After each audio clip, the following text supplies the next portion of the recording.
played the villain. He was the guy with the scowl and the attitude. He was one of the most intense basketball players I'd ever seen. And just the flying at the other end. Larry Johnson and Mourning have at each other. Pat Riley's favorite expression, a guy like Zoe, is calling him a warrior. Guys who give it their all, 100% on the court for that W. They don't care about stats, they care about victories.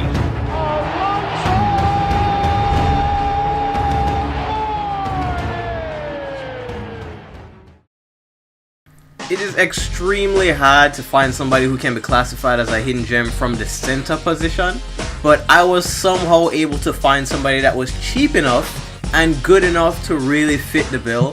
And Alonzo Mourning is, I think as a real life player you could classify him as a superstar enforcer. Just about it. The key stats on him card are 88 standing close, 96 standing layup, 98 standing dunk. He actually does have posterizer as well. 88 and 89 rebounding, 90 everything defensive, 98 block, and a 90 shot contest.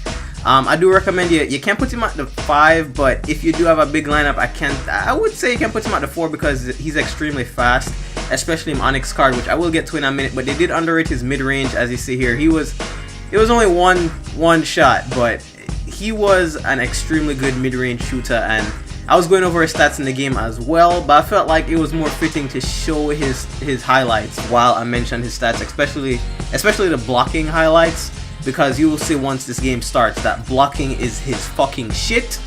And also he is extremely cheap, like I did mention. I don't know why Alonzo Mourning is this cheap. Maybe it's because I'm Onyx card, but as a side note, he does have defensive anchor. You also want any of your big men to have that at any given time. It really does help. It gives everybody on the court with them, I think, like a 2 to 3 boost in all of them defensive stats. But back to what I was saying, he is actually very, very cheap on the auction blocking world card. You can find him for like 8,000, 9,000. And funny enough, when I did search for him for this video, I found a fucking cheap snipe. Like, you asked me how you make MT. That is how you do it. I didn't wait any seconds because I've had so many times where I saw a snipe and I'm like, should I do it? And I waited on somebody else to get it. So I saw it for 2,750, which is about a third of what he usually got for, maybe a fourth. So I bought it so fucking fast and put it right back up for a quick profit. I think I sold it for like 12,000. So Alonzo Mourning could be a person to merchant. He could be in another video.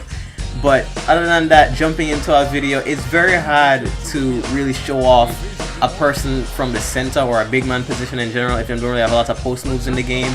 But that was easy just because it was on Ricky Rubio. I mean, he was going to score one way or another. But for the people that like to play off-ball defense, I don't knock that. I do say that, yeah, I do endorse playing on-ball. But for the people that like to play off-ball defense, he is so good because he is so fast for his size. He's one of those people that can easily manually box out with LT or L2, whichever system you're on. And he is so easy to box out with because he's a big body and you can use him defensively to recover quickly, I guess, if you play zone, if you're into that kind of thing. But this whole video you will see me playing off ball with him, and he is such a good rebounder, a good help defender. Mostly in the first quarter I was getting a lot of help rebounds with him, and then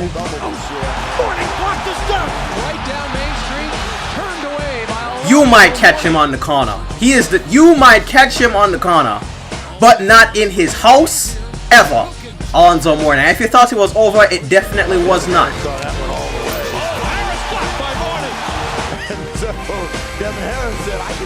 Nobody on the break is safe, Blake. You might even catch him at the laundromat, but not in his house. Trust me, the block highlights keep coming, and he's just shutting Blake the fuck down in this. And I'm not sure if his vertical is boosted as well. I think on him Onyx card the vertical is boosted. But the Onyx card costs about 4 times as much as the gold card, and I will go over their differences by the end of this video. And none of that shit. He yokes them the fuck up. Nobody gets an easy basket. You will get a foul if you don't get a block, and that is fine with me. Let the 2K free throw gods dictate that. And denied again by Mourning. He just sent back another dunk. None of that shit from you either, DJ. This man is a blocking machine if you play off ball. He's one of those people that make you want to play off ball just so you can block people. That's how fun it is. I'm not sure if he have break starter, but you can throw those Kevin Love passes with him. I'm pretty sure he does have break starter, to be honest with you. But this was shocking even me, that I was actually controlling a game from a big man. Like I only did that really in team up if I'm using somebody like Patrick Ewing or somebody like that. But it's hard to really control a game with a big man in my team. So this was surprising even me, and the annoying part is they really underrated him mid-range, so much so, and he's a foul magnet, by the way. I will show you that by the fourth quarter time come. But they really underrated him mid-range. Alonzo was a mid-range dynamite killer, and he also does have tenacious rebound on hustle points. He is going to be Mr. Cleanup for you on the offensive glass. But I really upset that him underrated. Boom, bitch! Underrated his mid-range. is about a 65, and I think it should at the minimum be a 75. He was a really good mid-range shooter for a big man, especially such an athletic defensive big man that he was, because most big men like that didn't really have jump shots.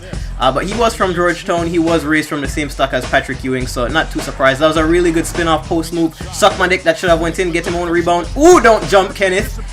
Dreamlike up and under coming into play, even though it rarely does in road to playoffs, I guess. But Jesus fuck! Carter's got it. Carter drops. Oh! Big finish. Alright, if you play defense, you're going to get dunked on from time to time, and I think that was one of the biggest dunks I've ever seen on Alonzo Mourning in my life. I never looked at him the same after that. But if you're playing defense, if you get blocks, you're also going to get dunked on. Remember that. And this is where I said he's a foul magnet. Foul 1, don't touch him, fucking DeAndre. That should have been a dunk. Foul again. You think it's a joke? I'm not fucking kidding. Don't touch Alonzo Mourning. And the beauty of it is he's a good free throw shooting big man. He have like a 78 rating and an easy form. Speaking of foul, one more time, DeAndre, don't touch him. It's not a joke. He really get every single foul, and that is why you don't have to be scared to go up with him. Because a lot of people, including me a lot of the time, in road to playoffs, when you get a rebound, you don't like going up because you're going to get a stupid layup scene when the big man should be just dunking or finishing, or you're scared to go to the free throw line with a big man that can't shoot. Alonzo eliminates that threat, and yeah, that is really about it. And he does have posterizer.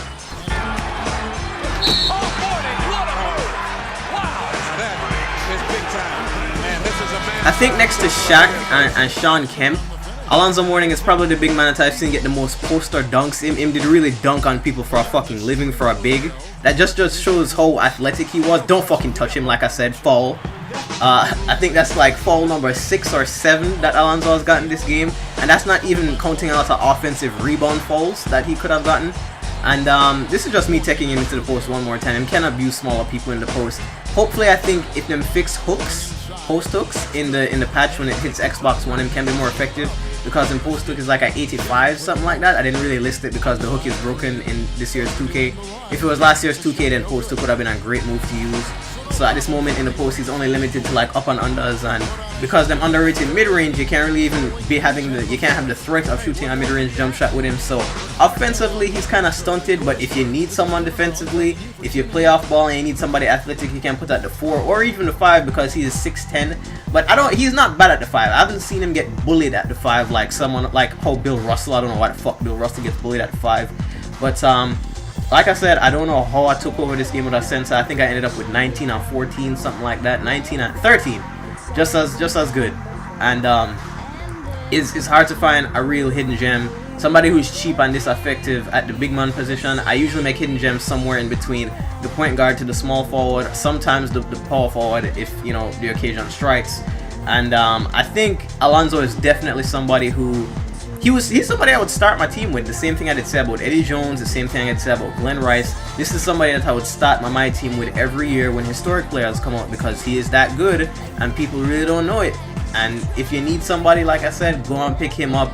A lot of people do have problems with the big man position. We'll have people like Marc Gasol and Joakim Noah, who are incredibly equalizing underrated centers in my team. But if you are somebody that like legends, Alonzo is for you. 9 of 10 from the free throw line, 5 of 10 from the field, and I was actually forcing it with him, so 5 of 10 is actually impressive. 19, 13, 2 and 3 blocks, very, very fair. And this is my comparison to his Onyx card. The only real improvements from his Onyx card is his standing layup, dunk, and block are all maxed out. I think them to get maxed out. His hook goes up to an 87, his fadeaway goes up to a 70, and his rebounding defensively goes up to a 97, which is a 10-point boost. Offensive, I think, stays around the same. But is his speed. He gets a speed increase from, I think, a 60 to a 74.